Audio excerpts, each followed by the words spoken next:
नमस्कार। आप सभी का एक बार फिर से स्वागत है। आप सभी को रमा एकादशी की हार्दिक शुभकामनाएं। आइए आज के दिन मिलकर सुनते हैं रमा एकादशी की व्रत कथा, जिससे भगवान विष्णु और माँ लक्ष्मी की कृपा हम सभी पर बनी रहे। एक बार की बात है, युधिष्ठिर महाराज ने कहा, हे जनार्दन, हे सभी प्राणियों के रक्षक, कार्तिक महीने में कृष्ण पक्ष में आने वाली एकादशी का क्या नाम है? कृपा करके मुझे ये पवित्र ज्ञान प्रदान करें। तब परम भगवान श्री कृष्ण ने कहा, हे राजाओं में श्रेष्ठ, कृपया सुनिए जैसा मैं आपको सुनाता हूँ। कार्तिक माह के अंधेरे भाग में आने वाली एकादशी को रमा एकादशी कहा जाता है। ये बहुत शुभ है क्योंकि ये सबसे बड़े पापों को तुरंत मिटा देती है और आध्यात्मिक धाम का मार्ग प्रदान करती है। अब मैं आपको इसका इतिहास सुनाऊंगा और महिमा भी बताऊंगा।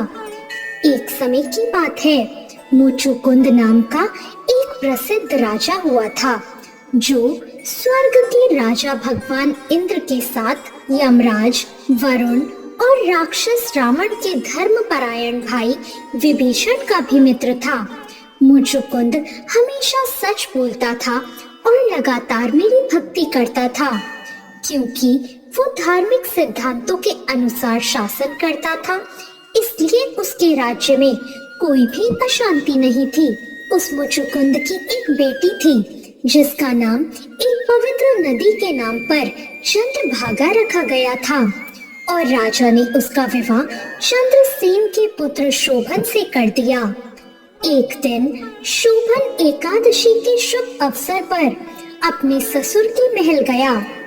इस यात्रा ने शोभन की पत्नी चंद्रभागा को बहुत चिंतित कर दिया, क्योंकि वो जानती थी कि उसका पति शोभन शारीरिक रूप से बहुत कमजोर है और एक दिन के उपवास की तपस्या सहन करना भी उसके लिए समर्थ नहीं है। जब शोभन अपने ससुर की नगरी में गया, तब वहाँ पे एकादशी से एक दिन पहले यानी दशमी के दिन एक बहुत बड़ा ढोल बजा और घोषणा हुई कि श्रीहरि के पवित्र दिन एकादशी पर किसी को भी भोजन नहीं करना है।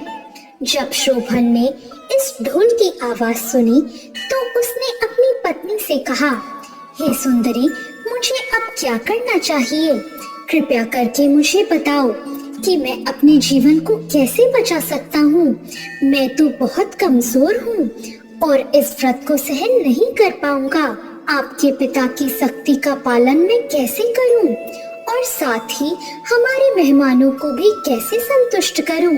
चंद्रभागा ने कहा, मेरे प्यारे पति, मेरे पिता के यहाँ कोई भी, यहाँ तक कि हाथी घोड़े भी, सभी इस व्रत का पालन करते हैं। मनुष्यों की तो बात ही क्या, एकादशी पर कोई भी जानवर भी भोजन नहीं करता।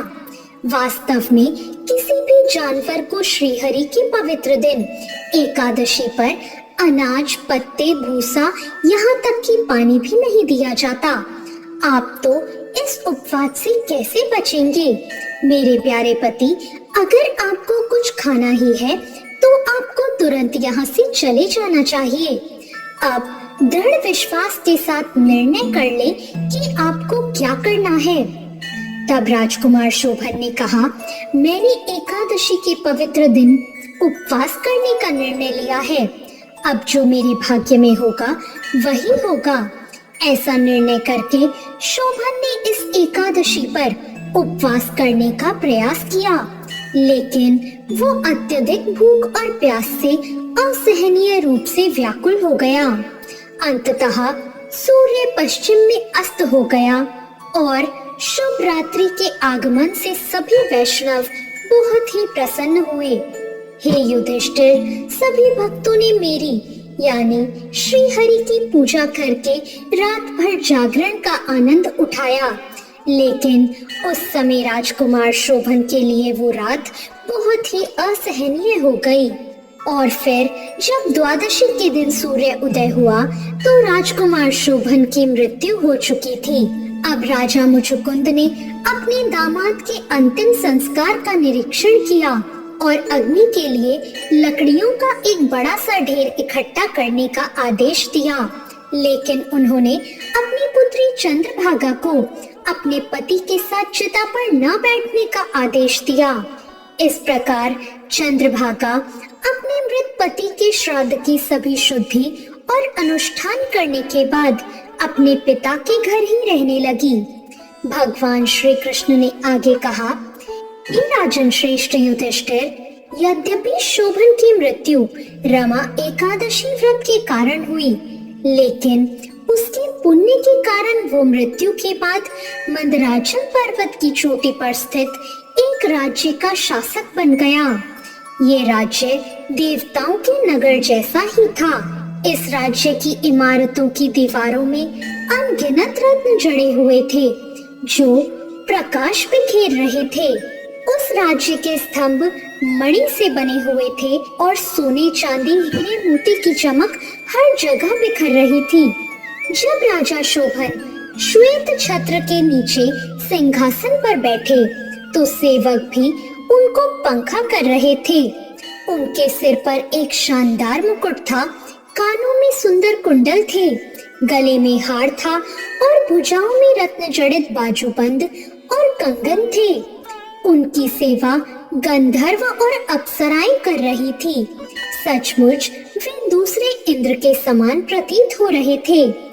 और फिर एक दिन सोम शर्मा नाम का एक ब्राह्मण जो मुचुकुंद के राज्य में ही रहता था, विभिन्न तीर्थ स्थानों की यात्रा करते हुए शोभन के राज्य में जा पहुंचा।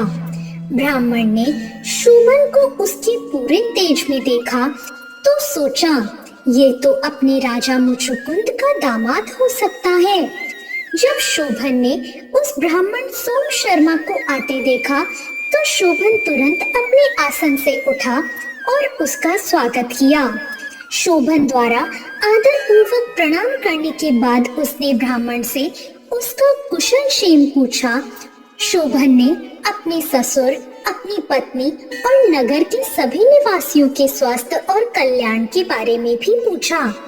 तब सोम शर्मा ने कहा, हे राजन, आपके ससुर के राज्य में सभी निवासी और प्रजा कुशल है।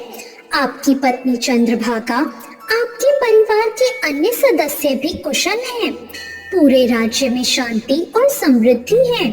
लेकिन एक बात है, मैं आपको यहाँ पाकर बहुत आश्चर्यचकित हूँ। कृपा करके यहाँ आने के बारे में बताएं। किसी ने भी ऐसा सुंदर शहर नहीं देखा है। कृपा करके मुझे बताएं कि आपको ये कैसे प्राप्त हुआ। राजा शोभन ने अपनी कहानी सुनानी शुरू की। उन्होंने कहा, क्योंकि मैंने रमा एकादशी का पालन किया था, मुझे इस शानदार शहर पर शासन करने का अवसर मिला। लेकिन इसकी ये सारी भव्यता अस्थायी है। मैं आपसे इस कमी को ठीक करने के लिए विनती करता हूँ। आप देखते हैं, ये केवल एक क्षण भंगुर शहर है। इस भौतिक दुनिया का एक स्थान है। मैं इसकी सुंदरता और महिमा को स्थायी रूप कैसे दे सकता हूँ? मैं चाहता हूँ कि इस शहर की सुंदरता और महिमा हमेशा के लिए ऐसी बनी रहे। इसके लिए मुझे क्या करना होगा? कृपया अपने निर्देशों से मुझे बताएं। ब्राह्मण ने पूछा, ये राज्य स्थिर क्यों नहीं है और ये स्थिर कैसे हो सकता है? कृपया मुझे पूरी तरह समझाएं और मैं इसमें आपकी मदद करने की कोशिश करूंगा। तब शोभन ने कहा, क्योंकि मैंने बिना किसी श्रद्धा के रमा एकादशी का व्रत किया था, इसलिए ये राज्य स्थिर नहीं है। अब सुनो, ये कैसे स्थायी हो सकता है? आप राजा मुचुकुंद की सुंदर पुत्री चंद्रभागा के पास लौट जाओ और उसे बताओ कि तुमने इस स्थान और मेरे बारे में क्या देखा और क्या समझा है। निश्चय ही यदि तुम एक शुद्ध हृदय के ब्राह्मण हो तो ये उसे बताओ। इससे मेरा नगर शीघ्र ही स्थायी हो जाएगा। इस प्रकार ब्राह्मण अपने नगर लौट आया और उसने वहाँ जो भी देखा था वो सब चंद्रभागा को बताया। चंद्रभागा ने अपने पति के बारे में जब ये समाचार सुना तो वो आश्चर्यचकित हुई और बहुत प्रसन्न भी हुई। उसने कहा, हे ब्राह्मण, क्या तुमने ये सपने में देखा या ये सच है? सोम शर्मा ब्राह्मण ने कहा, हे राजकुमारी, मैंने तुम्हारे दिवंगत पति को उस अद्भुत राज्य में साक्षात देखा है। वो स्वर्ग के क्रीड़ा स्थलों के निवासियों के राजा के समान है। परंतु आपके पूर्व पति ने मुझसे कहा है कि मैं आपको बताऊं कि उनका ये राज्य स्थिर नहीं है और कभी भी नष्ट हो सकता है। इसलिए उन्हें आशा है कि आप इसे स्थायी बनाने का कोई उपाय निकालेंगी। तब चंद्रभागा बोली, तुरंत उस स्थान पर ले चले जहाँ मेरे पति निवास करते हैं, क्योंकि मैं उन्हें देखने की तीव्र इच्छा रखती हूँ। निश्चय ही मैं अपने जीवन भर प्रत्येक एकादशी का व्रत करके जो भी पुण्य अर्जित किया है उसे उनके राज्य को स्थायी बनाने के लिए दे दूंगी। कृपया मुझे अपने पति से शीघ्र ही मिला दें। कहा जाता है, जो बिछड़े व्यक्तियों को मिला दे उसे बहुत बड़ा पुण्य प्राप्त होता है। तब विनम्र ब्राह्मण सोम शर्मा चंद्रभागा को शोभन के तेजस्वी राज्य में ले गए, लेकिन वहां पहुंचने से पहले वो मंदराचल पर्वत की तलहटी में वामदेव के पवित्र आश्रम में रुके और उन्होंने वामदेव को अपनी सारी बात बताई।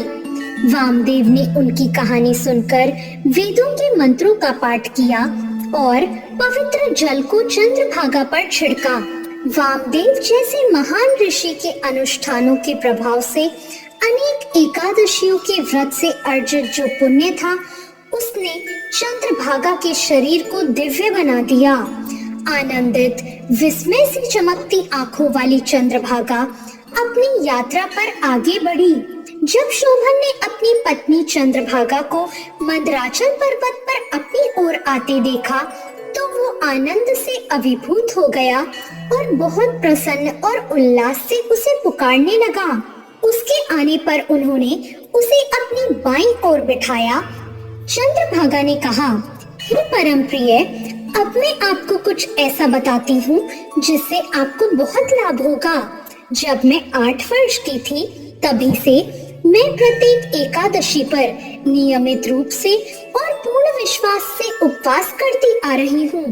यदि मैं अपना सारा संचित पुण्य आपको दे दूं, तो आपका ये राज्य निश्चित रूप से ही स्थायी हो जाएगा और इसकी समृद्धि महाप्रलय आने तक और बढ़ती रहेगी। अब भगवान श्री कृष्ण ने युधिष्ठिर को इस प्रकार संबोधित करना जारी रखा।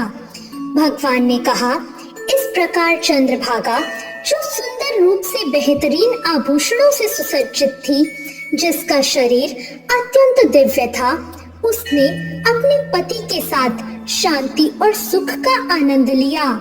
रमा एकादशी के प्रभाव से शोभन को मंदराचल पर्वत की चोटियों पर अपना राज्य मिल गया, जो उसकी सभी कामनाओं को पूर्ण करने वाला और दिव्य कामधेनु दुधारू गाय के समान शाश्वत सुख देने वाला था।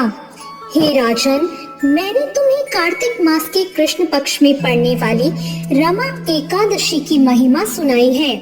जो कोई भी प्रत्येक मास के शुक्ल पक्ष और कृष्ण पक्ष दोनों में पवित्र एकादशियों का व्रत करता है, वो निस्संदेह ही ब्रह्म हत्या के पाप से मुक्त हो जाता है। व्यक्ति को महीने के शुक्ल पक्ष और कृष्ण पक्ष में आने वाली एकादशियों में भेद नहीं करना चाहिए।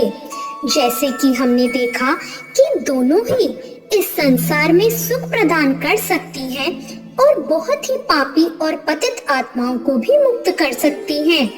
इस प्रकार काली और सफेद गाय भी समान रूप से ही उत्तम दूध देती है।